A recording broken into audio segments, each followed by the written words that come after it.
بسم الله الرحمن الرحيم. يا أيها الناس اتقوا ربكم الذي خلقكم من نفس واحدة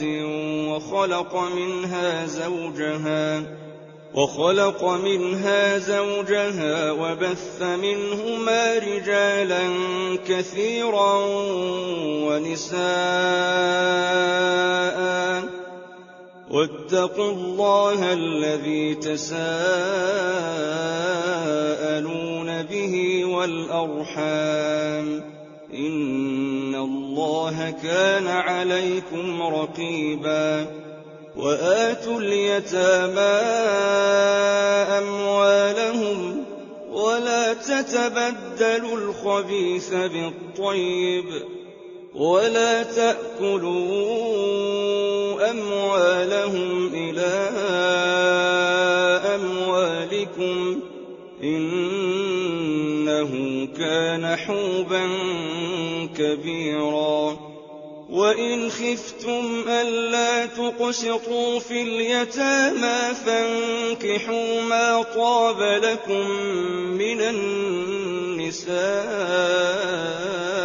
مثنى وثلاث ورباع، فإن خفتم ألا تعدلوا فواحدة أو ما ملكت أيمانكم، ذلك أدنى ألا تعولوا. وآتوا النساء صدقاتهن نحلة، فإن طبن لكم عن شيء منه نفسا فكلوه هنيئا مريئا. ولا تؤتوا السفهاء أموالكم التي جعل الله لكم قياما وارزقوهم فيها واكسوهم وقولوا لهم قولا معروفا.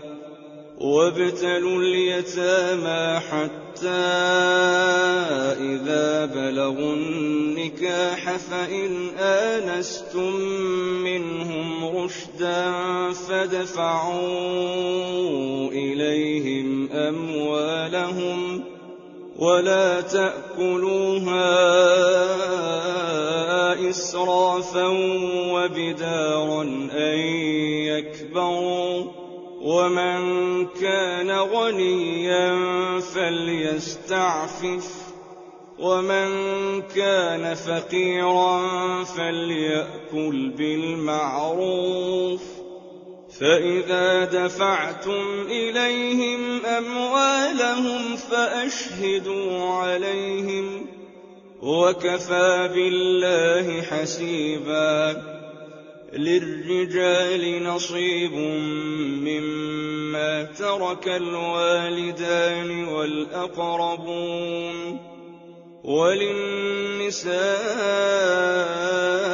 نصيب مما ترك الوالدان والأقربون مما قل منه أو كثر، نصيبا مفروضا.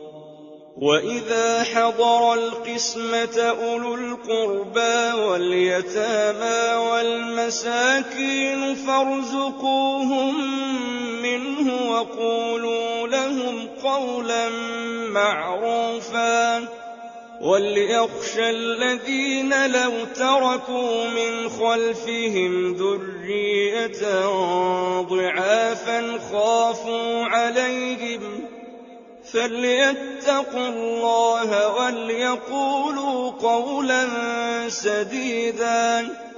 إن الذين يأكلون أموال اليتامى ظلما إنما يأكلون في بطونهم نارا وسيصلون سعيرا.